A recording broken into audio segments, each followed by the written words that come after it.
My name's Katherine. I'm the director of the show, Katherine Wilkinson. I'm the director of the show. I am a director, producer, sometimes writer living in Brooklyn, New York. I work a lot on the very, very new stuff and the very, very old stuff. I do a ton of new work development, and I also love the classics, and I love recontextualizing them and asking questions about why they should be still alive today. I have been working on Bloom Bloom Pow with playwright Genevieve Simon since 2019. We met through a mutual friend. I love actors, and Genevieve, before they were a playwright, was a performer. And Genevieve asked a friend, do you have a director who works well with actors? And they got sent to me. So we started working together when Bloom Bloom Pow was maybe, I don't know, like 10 pages of an idea. It was really just the beginning of a lot of moments on stage. And then from 2019, the play was written out more. We had some readings. We were going to have a show in the summer of 2020. Obviously, we all know what happened there. And then we've been working on the show through the pandemic. We used it sort of as a touch point, had a residency when we got back from, the pandemic is still ongoing, but when we started opening up spaces again, we did a residency, and now obviously it's coming to fruition in Midtown off Broadway. The show itself is the way that Genevieve describes it is a queer joy climate doom. I know, right? I said the word doom and it came alive. It is a queer joy climate doom comedy. So what that means for us is that Genevieve, the big picture is that Genevieve is trying to tell a story about what it feels to be alive right now in a world that is plagued by climate change, in a world that is falling apart because of our relationship to the environment. It was specifically inspired by, in 2014, outside of Toledo, Ohio, there were algal blooms that got into the water supply, and those algal blooms made it impossible for people to drink the water. They couldn't boil the water because if they made the water even warmer, more blooms would come. Genevieve has these vivid memories of being a younger person, turning on the water spout and just like green goo coming out of it. And it was like, Genevieve was like, it was like a horror movie. It was stuff that you couldn't imagine. And it made Genevieve start thinking about horror tropes and horror ideas, and specifically like monster movies and The Creature from the Black Lagoon, this idea of a character that's like covered in green and trying to get you. But in fact, like The Creature from the Black Lagoon, there's a ton of research on the fact that The Creature from the Black Lagoon is actually like a queer icon. They joke about how the movie is incredibly homoerotic. Like it's all of these dudes in tight like outfits, just like patting each other on the back and being like really close. And The Creature from the Black Lagoon truly is just like hanging out in the water, doing their thing, and just wants to like watch this pretty woman swim. And all of these like super testosterone men are like, no, I have to prove myself. So anyway, all that being said, the queerness, the monster moviness, and the actual like climate crisis all converged inside of this play. Amazing. And you've kind of touched on it there, but what kind of first drew you to working on the show? Sorry, say that again. What kind of first drew you to working on the production? Oh yeah, I love this show because it's kind of impossible to stage. The one of the opening sequences, like the first thing that Genevieve gave me was this waltz between the lead character Mag and the creature from the Black Lagoon underwater. And it was one of these things where I was like, I have no idea how we're going to do this. That's so exciting.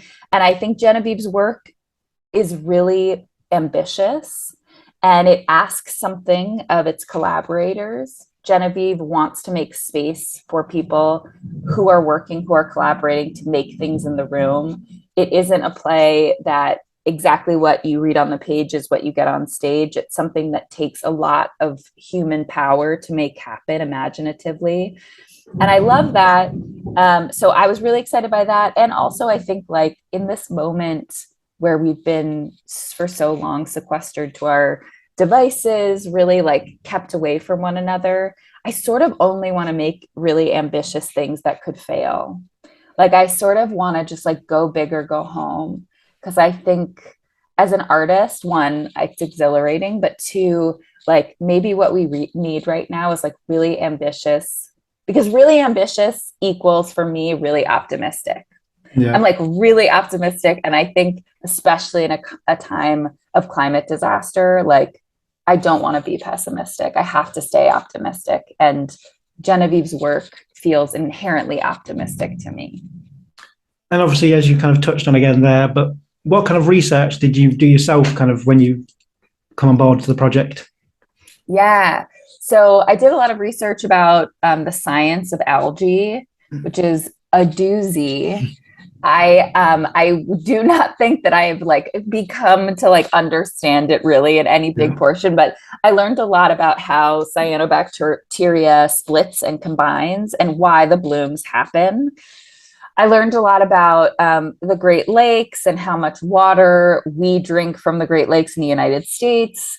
Learned a ton about how things travel through water. There's a character in the play, there's a dead horse at the bottom of the East River.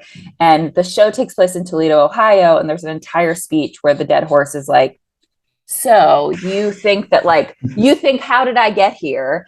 And we talk about how water systems are connected. And what I will say is when I say that out loud, you're like, oh, it's a play where they teach us stuff. I mean, it's a dead horse. It's extremely hilarious. Yeah. And there's like all of this other stuff happening. But the idea being like of how water makes us like really practically interconnected. I mean, there's the like spiritual version of it where like, yes, we're all made of water. Sure. But like in the United States, in the world, like around the world too, water connects us in a really practical way. So I did a lot of research on that. I did a ton of research on 1950s like monster movies and their kind of like sexual connotations. And then I also like did a ton of research and talking to Genevieve about growing up in this small farming town outside of Toledo, Ohio. I personally moved a lot as a young person, so I don't really feel like I'm from anywhere. And Genevieve is like a Midwesterner. Like Genevieve comes from the Midwest and this farming town. And so it was really great to sort of deep dive into what it meant to be from that kind of place, and to be from a place where, particularly as a young queer person, everyone knows you and how visible you feel. And something that came from that is that, you know, Genevieve talked a ton about visibility of like queer people watching them as a queer person. Yeah. And so everyone is on stage the entire time. And when they're not in scenes, they're watching the lead character do things, because this idea of being surveyed was such a big part of being a young person in a small town. Yeah. And as you kind of touched on earlier, it's a queer climate doom comedy, as you say. What do you kind of want the audience to take away from seeing the show? Wow, that's so great. I honestly think what I would love the audience to take away is that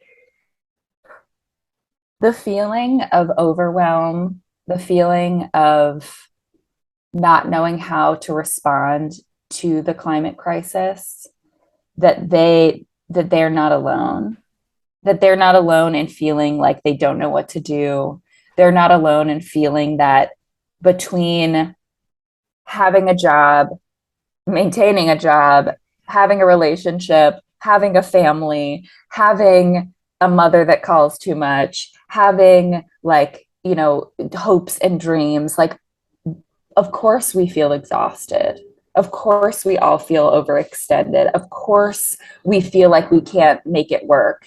And also that that that feeling alive right now, we can still feel alive right now. We don't have to lose ourselves to pessimism. And also, like, one of the big things in the show is that we are making the planet really hospitable to non-human creatures. We're like making the planet really hospitable to algal blooms. We're making the planet really hospitable to other things.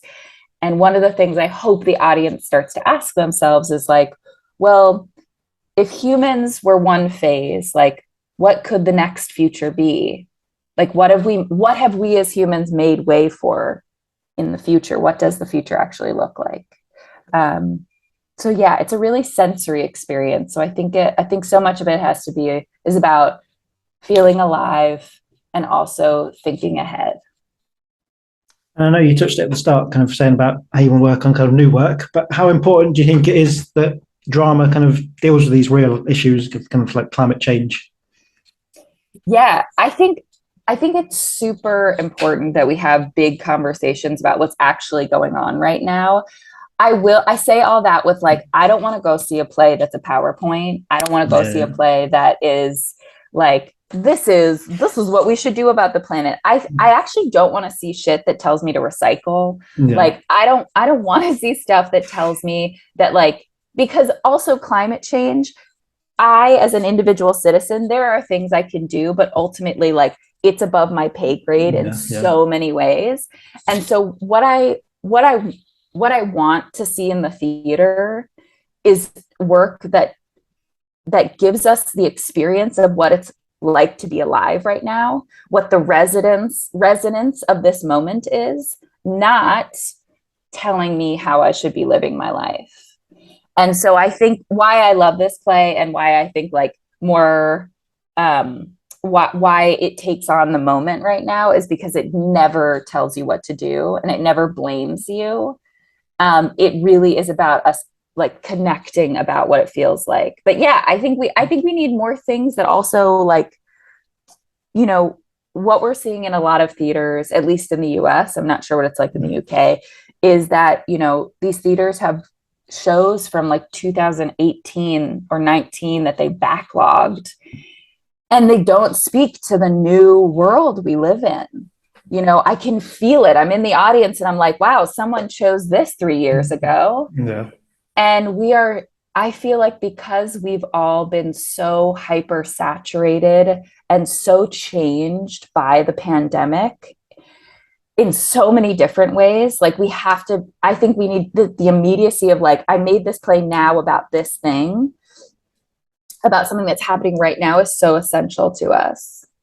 Or connecting everything to what's happening right now, because it feels like, especially in our social media world, everything, we change points of view in like 3 seconds. So like there's just a new immediacy I find in the theater. And has kind of that kind of, as you say, the kind of COVID pandemic changed how you approach your work? Yeah. I've been saying this a lot. I mentor young directors as well, and they're having, a lot of directors are having moments right now, because I think directing usually, like pre-pandemic, was like 40% caretaking, and then the rest of it was making your art and artistic exploration. I think coming out of where we have been with the pandemic, my job truly over the last year and a half has been, I'd say, like 65% caretaking, 35% art making. People are coming into the room with a ton of trauma, a ton of expectations about what it means to be back, a ton of anxiety and insecurity about getting back into it. I've never witnessed such amazing actors, have the deepest insecurity just because they haven't been on a stage for 2 years and they don't know what it means for them. So I think in this moment, so much of my job is making sure that creating the container for people to do their best work. Like as a director, that's always my job, create the container for the best work. But right now, I think a lot of that is giving a lot of individual care time to people and reassurance and affirmation. And that doesn't mean we don't get a ton of work done. It just means that how things begin is a little different. Normally I think we would just immediately be like, let's talk about this art. And now I really start with like, who are the people in the room? Let's talk about how we want to work as an ensemble. Let's set expectations. Let's set community agreements, so that people feel that they can be insecure in the room, that they can be themselves, in a way that, before the pandemic, it just wasn't as acute. Yes. I have a couple of general questions I ask everyone I interview. Yeah. What was the first kind of piece of theatre you can remember in your lifetime that had the big impact on you? Oh my God, this is going to be embarrassing. I will say this, and people, when I say this, are like, what? The first thing I ever saw as a child was The Phantom of the Opera. And as it's now closing on Broadway after 35 years, I saw it when I was a really young kid. And it really had an impact on me because it was, one, you're like a 5-year-old and the chandelier is falling, and that's like, yes. And I think now if I saw it, I'd be like, oh. But I was a young person, I saw that. The Phantom of the Opera, for all of its like outdatedness, it is extraordinarily virtuosic in a lot of ways. Like, it was asking things of musical theater that hadn't been done before, and also like inside of one location, so many different things occur. And I think I am still like obsessed with virtuosity. Like, I'm obsessed with how can we get actors to a place where they're able to just like go to the limits, because ultimately, like, I want to go to the theaters to watch people be superheroes, and I think actors are superheroes. So The Phantom of the Opera. I also like music as a part of everything that I do, movement as a part of everything I do. I work on musicals as well. I'm currently an associate director on an off-Broadway musical, so I think it was Phantom of the Opera, for better or for worse. Yes. And do you have kind of one that you would say is your favorite piece of theatre? Oh, wow. Oh my God. That's such an intense question. Let's see. I have a lot of things that have really, really impacted me.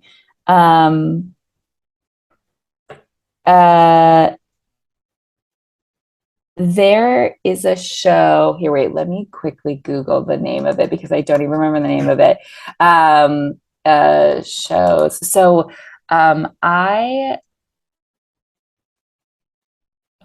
let's see. Okay, so I saw a show. I lived in Australia for a couple of years when I was a young person, and there is a theater company. This is one of the horrible, wonderful things of being able to access the internet right away, because I feel like, no, I'm going to get it right. Yes. Here, wait. Let me make sure I get this right. It had the most impact on me ever, and yet I can't think of the name of it, which I think is so funny. Like, of course. Let me make sure that I have it. Yeah, okay, I have it now. So the Rude Mechs are a theater company that are based in Austin, Texas. They travel the world with their shows. I was living in Australia. I'd heard about them before, and I went to see their show called The Method Gun. And it is a show about what would happen if you took. It's about this theater company that actually existed, and they did a production of Streetcar Named Desire without any of the principal characters in it. Yeah. It's ridiculous. But there is this moment in the show, and the show itself is amazing. I love the show, but this moment, like, I will hold on to for the rest of my life. So there's this moment where finally all of this, like, trying to get this show happening, comes to fruition. They're doing the show for the audience. Finally, it's essentially like this huge choreographed movement number. And they get towards the end, like the final, like you can feel we're getting towards the end. And all of a sudden you hear this click sound and these huge steel like bars that looked like, you know, on clock pieces, like swinging bars out of nowhere drop from the sky, and they have like lights on the bottom of them. And while the bars are swinging, the actors are moving in and out of them, completing the show. Yeah. And one, it was fucking thrilling. And two, that's what it feels like to get like to make, to me, like the feeling of making a play happen is like, that's what like tech, the end of the like getting to it feels like, where like all of a sudden like shit starts falling from the sky and you're like, how do I navigate this? And somehow they made it like so beautiful and elegant, and like they all found each other, and it was just this perfect encapsulation of what it feels like in that moment. And I like whenever I think, how do I, you know, what kind of art do I want to make? I think about that moment. Yes. You kind of may have just touched on this a little bit, but this is quite a deep question. Simply, what does theatre mean to you? Oh, that's such a nice question. Theater to me is a space where we can transform, where we can make the invisible visible, where we can play and explore all parts of humanity. I also think it's a place where people get to come together and physically, actively creative problem solve. I'm obsessed with creative problem solving. I think it's like actually the future. Like everyone's like technology, sure. But like I'm just obsessed with humans and how they creatively problem solve. And I think theater is about creative problem solving towards connection. And I think that it's actually, I mean, it's funny. Theater is like so old, right? It's just like the oldest fucking thing ever. But I actually every time I walk into a theater, I'm like, oh, this is the future. How we are together here in these small spaces, in these ensembles, community spaces, like we are creating a template for the future here. How do we decide as strangers to get along and make something together? It's like we had 3 weeks to make this show. Yeah. And we as a team, as a group of people who don't really know each other, optimistically said yes. Yeah. And for me, like I want a world where strangers can come together and optimistically say yes. That is a brilliant answer. My final question for you though is simply, why should anyone come and see Bloom Bloom Pow? Yeah. Yes. It's funny. It's really, really funny. Like audiences are just pissing themselves laughing. It's really funny. It's really joyful. It's a really big experience. It is something that, if you feel overwhelmed by this moment, if you feel alone in this moment, if you feel like you just want to come see some like real magic on stage, like literal magic where you're like, how did that happen? I think people should come for the magic, for the laughs, and also for the connection to what it's like to be alive right now. And also like, I just want to give a shout out, like all of my designers. I mean, everyone just put so much of their heart and soul into this. And they did such an extraordinary job. And so I think you should also just come to see a bunch of artists working at the top of their game. Amazing. Well, Katherine, it's been a joy to talk to you. The show is on at the Geoffrey and Paula Gural Theatre at A.R.T/New York Theatres. I hope that's right. Till the 2nd of October. Yes. Thank you so much.